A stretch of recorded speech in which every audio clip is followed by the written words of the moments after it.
నమస్తే అండి. నమస్తే. ఇప్పుడు మనం చూసుకుంటే జగన్ ఇంత ఇప్పటివరకు ఎన్ని అరాచకాలు చేశారు, ఇప్పటికీ ఇంకా చేస్తూనే ఉన్నారని తెలుస్తుంది. కానీ ఇప్పుడు భయపడి చేస్తున్నారా లేకపోతే ఏంటనేది మాత్రం తెలియట్లేదు. ఇప్పుడు ఏంటంటే మనం చూసుకుంటే అయ్యన్న పాత్రుడికి ఒక లేఖ రాయడం అయితే జరుగుతుంది స్పీకర్కి. అంటే నాకు ప్రతిపక్ష హోదా కల్పించండి అని ఆయన లేఖ రాయడం జరుగుతుంది. ఆ లేఖలో కూడా కొన్ని అబద్ధాలు కూడా ఆయన రాయడం జరిగిందని సమాచారం అయితే ఉంది. అసలు దాని గురించి ఓవరాల్గా మీరేం చెప్తారు? అసలు లేఖ రాయటం అనేది ఒక తప్పు అయితే అందులో అన్ని అర్ధసత్యాలే రాశాడు ఆయన. అంటే మనం తెలుసుకునైనా ఒక విషయానికి వెళ్ళాలి, లేకపోతే మనంతట మనం తెలుసుకోవాలి, పక్కవాడు చెప్తే కూడా తెలుసుకోవాలి. అంటే వినాలి, విని తెలుసుకోవాలి. ఈయన రెండూ చేయలేదు. మరి చెప్పిన సలహా ఇచ్చిన వాళ్ళు ఎవరో, లెటర్ రాసిన వాళ్ళు ఎవరో, మరి ఈయన సంతకం చేసింది ఆయన మరి ఈయన చూసుకోకుండా సంతకం చేశారో మనకేం తెలియదు. కాబట్టి అసలు జగన్మోహన్ రెడ్డి గారు తొందరపడ్డారనే మనం అనుకోవాలి. తర్వాత ఆయన అసలు అసెంబ్లీకి రాకుండా ఉండడానికి ఒక వంక వెతుక్కున్నారా అంటే ఇలా రాసేస్తే జనాలు నమ్మేస్తారని అనుకుని ఉండొచ్చు ఆయన. అండ్ ఆ లేఖ కూడా కొంచెం బెదిరించిన ధోరణిలో కనిపిస్తుంది. ఎలా ఉందంటేనండి, ఇప్పుడు సామదాన భేద దండోపాయాలు 4 ప్రయోగించాడు ఆయన.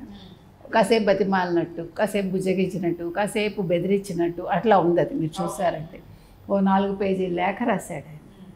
సో రాశాడు, వాస్తవాలు తెలుసుకోకుండా మీరు చెప్పినట్టుగా అసలు తప్పించుకోవటానికి రాశాడా లేదు. ఇప్పుడు అసలు ఇంకొక మాట ఏమన్నారంటే, మీకు మామూలుగా అయితే నాకు ప్రతిపక్ష హోదా ఇవ్వాలి, మీరు ఇవ్వట్లేదని అర్థమైపోయింది, అంటే స్పీకర్ ముందే నిర్ణయించేసుకున్నారని నాకు అర్థమైపోయింది ఇవ్వకూడదని.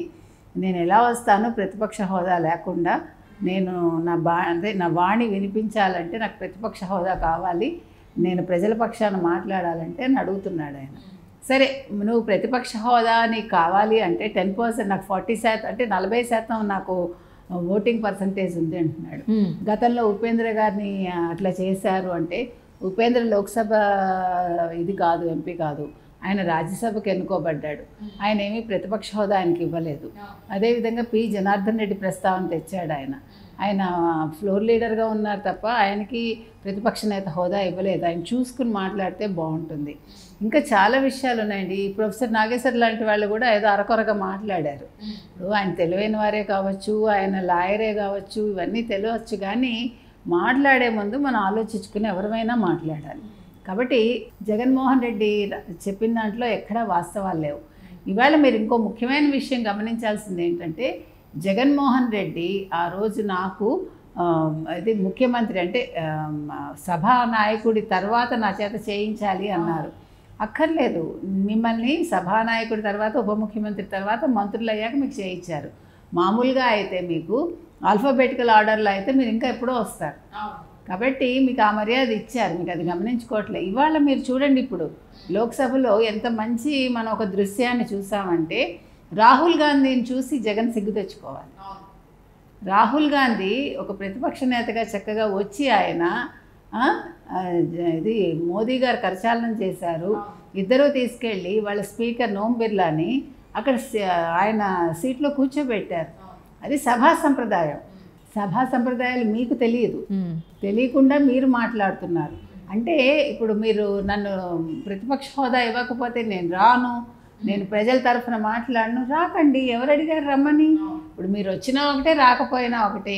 ఇప్పుడు మీకు గతంలో కాంగ్రెస్ పార్టీ కూడా 2014-19 మధ్యలో వాళ్ళు ఇలాగే ప్రతిపక్ష హోదా అడిగి వాళ్ళు సుప్రీంకోర్టుకి వెళ్తే సుప్రీంకోర్టు కొట్టేసింది, మీకు 10% లోపు ఇది ఓటింగ్ లేదని. కాబట్టి ఇవి ఇప్పుడు కాంగ్రెస్కి కాంగ్రెస్ ఉన్నప్పుడు కూడా వాళ్ళు ఇవ్వలేదు ప్రతిపక్ష హోదా. ఇప్పుడు అలాగే ప్రతిపక్ష హోదా ఇవ్వలేదు. ఈవెన్ బీజేపీ ప్రభుత్వంలో కూడా వీళ్ళు ఇవన్నీ తెలుసుకుని మాట్లాడాలండి, ఇష్టానికి మాట్లాడకూడదు. ఇప్పుడు జగన్మోహన్ రెడ్డికి ఎక్కడ సమస్య అంటే, ఇప్పుడు ఆయన మీరు ఎక్కడ కూర్చుంటే ఏంటండి? అవును, ఇప్పుడు మీరు ప్రతిపక్ష హోదా మీకు ఇవ్వలేదు. ఇంకొక విషయం ఏమైందంటే, ఇప్పుడు ఈయన ఫ్లోర్ లీడర్గా ఎన్నుకున్నామని వీళ్ళు స్పీకర్కి చెప్పలేదు. చెప్పాలి, వైసీపీ వాళ్ళు చెప్పాలి, జగన్మోహన్ రెడ్డిని మేము ఫ్లోర్ లీడర్గా ఎన్నుకున్నామని. అప్పుడు ఫ్లోర్ లీడర్గా ఎన్నుకుంటే ఏమవుతుందంటే ఆయనకి ఫ్రంట్ రోలో సీటు కేటాయిస్తారు. ఇప్పుడు ప్రతిపక్ష నేతగా ఉంటే ఆయన ఏం కోరుకుంటున్నారంటే ఒక క్యాబినెట్ హోదా ఉంటుంది, దానికి సెక్యూరిటీ ఉంటుంది, అంతా ఆ క్యాబినెట్ హోదాకు తగ్గట్టుగా ఆయనకి అన్నీ వస్తాయి అన్నమాట. అది కావాలి ఆయనకి. అది అడగకుండా ఇట్లా మాట్లాడుతున్నాడు ఆయన. సో నీకు 11 సీట్లే వచ్చాయి, 18 సీట్లు ఉండాలి. మీకు ప్రతిపక్ష హోదా దక్కాలంటే 18 ఉండాలి. 23 సీట్లు వచ్చినప్పుడే మీరు చంద్రబాబు నాయుడు గారిని ఎట్లా ఏడిపించారు? మేము గేట్లు బార్లా తెరిస్తే మీకు అసలు ప్రతిపక్ష హోదా కూడా ఉండదని. అదే మీకు వర్తిస్తుంది కదా. ఇప్పుడు మనం తొందరపడి మాట్లాడకూడదు అనే దానికి ఇది ప్రత్యక్ష ఉదాహరణ అండి. ఇంకొకటి, ఇప్పుడు జగన్మోహన్ రెడ్డికి ఇప్పుడు ఆయన తాడేపల్లిలో ఉండలేరు. ఎందుకంటే ఇప్పుడు 986 మంది సెక్యూరిటీ ఎంతో ఆయనకు ఉన్నారు. ఇప్పుడు సెక్యూరిటీ తీసేసింది అనుకోండి ప్రభుత్వం, అప్పుడు ఏం చేస్తాడు ఆయన? తర్వాత చంద్రబాబు నాయుడు చూస్తూ ఆయన కూర్చోలేడు సభలో, అలాగే పవన్ కళ్యాణ్ని చూస్తూ కూర్చోలేడు. ఎందుకంటే పవన్ కళ్యాణ్ చాలా తక్కువ అంచనా వేశారని ఆయన ఒప్పుకున్నాడు. లోకేష్ గారిని చూస్తూ కూర్చోలేడు. ఇప్పుడు ఆయన సమస్య అది. ముందు మామూలుగానే గట్టిగా మాట్లాడలేడు. ఇప్పుడు ఈ కోపంలో వాళ్ళని చూస్తే అసలు నోరే పగలకపోవచ్చు, మనకు తెలియదు ఆయన సమస్య ఏంటో. కాబట్టి ఇవన్నీ ఆలోచించుకునే, అంటే అంటే ప్రజల దృష్టిలో నేను చాలా కరెక్ట్గా ఉన్నాను, ఇగో వీళ్ళు అధికార పక్షంలో ఉన్న వాళ్ళు తప్పు చేశారు, నాకు ప్రతిపక్ష హోదా ఇవ్వలేదు అని లేదు ఉన్నట్టు చూపించుకోవటానికి ఈ నాటకాలు. అండ్ ఇంకోటి ఏంటంటే, ఇప్పుడు మీరు అన్నారు ప్రతిపక్ష హోదా ఇవ్వాలంటే 18 సీట్లు ఉండాలి అని, కానీ వీళ్ళకి 11 సీట్లే వచ్చినాయి. అది కూడా ఆయన అందులో పొందుపరచడం జరిగింది. 18 సీట్లు ఉండాలి అని చెప్పి రాజ్యాంగంలో ఎక్కడా నిర్వహించింది లేదు. కావాలనే ఈ కూటమి కానీ లేకపోతే స్పీకర్ కానీ శత్రుత్వం చూపిస్తున్నారు నా మీద, కావాలని చేస్తున్నారు అన్నట్టుగా ఆయన అన్నారు. అందుకే సుప్రీంకోర్టు వెర్డిక్ట్ ఉంది కదా, తీర్పు ఉంటుంది కదా, చూసుకుంటే సరిపోతుందండి. ఇప్పుడు వీళ్ళకి అరకొరగా వీళ్ళకి హడావిడిగా ఉత్తరాలు రాసిస్తే కాదండి. అందులో ఒక ముఖ్యమంత్రిగా పనిచేశారు ఆయన, ఇప్పుడు ఎమ్మెల్యేగా ఉన్నారు. తొందరపాటు నిర్ణయాలు తీసుకోకూడదు. ఒకవేళ పక్క వాళ్ళ సలహా ఇలా ఇచ్చినా కూడా మీరు కూడా ఆలోచించుకోవాలి మీ సొంత తెలివితేటలతో. లేదు మీ సొంత తెలివితేటలు అయితే మీరు సలహాలు తీసుకుని దాని గురించి అప్పుడు ముందుకెళ్ళాలి. కాబట్టి మనం చెప్పేది ఏంటంటే, ఇప్పుడు ఆయన హైదరాబాద్లో వచ్చి ఉండడానికి భయం ఆయనకి. ఇప్పుడు కేసులు ఉన్నాయి, ముందు కేసుల కంటే ముఖ్యం ఇక్కడ రేవంత్ రెడ్డి ప్రభుత్వం ఉంది. సో అది భరించలేడు ఆయన. ఇప్పుడు యలహంక వెళ్ళారు. యలహంక ఎందుకు వెళ్ళారు? మనం విన్నది ఏంటంటే, ఇప్పుడు అక్కడైతే ఫోన్ ట్యాపింగ్లు అవి ఉండవు, అందుకోసం అంటే డీకే శివకుమార్ గారు ఆయన ఫ్రెండ్ కాబట్టి ఆయన చూసుకుంటాడు ఆయన ప్రభుత్వంలో ఈయన ఫోన్లు ట్యాపింగ్ కాకుండా అని. అంటే ఇప్పుడు ఈయనకి ఏమేమి లావాదేవీలు ఉన్నాయి బయటకు వస్తాయి కదా. సో ఆ భయం ఒకటి ఉంది. సో ఏది ఏమైనానండి, జగన్మోహన్ రెడ్డి అనే వ్యక్తి ఈ లేఖ రాయడం తప్పండి ఫస్ట్. ఇంకొకటి, ఆ రోజు ఇంకా స్పీకర్ని ఎన్నుకోలేదు. ఆ రోజు ప్రోటెన్ స్పీకర్గా బుచ్చయ్య చౌదరి గారు ఉన్నారు. కాబట్టి ఈయన ముందే ఎలా నిర్ణయాలు అనేసుకుంటాడు? నన్ను స్పీకర్గా ప్రతిపక్ష నాయకుడు హోదా ఇవ్వదలుచుకోలేదు నేను ఎలా చెప్తాడు?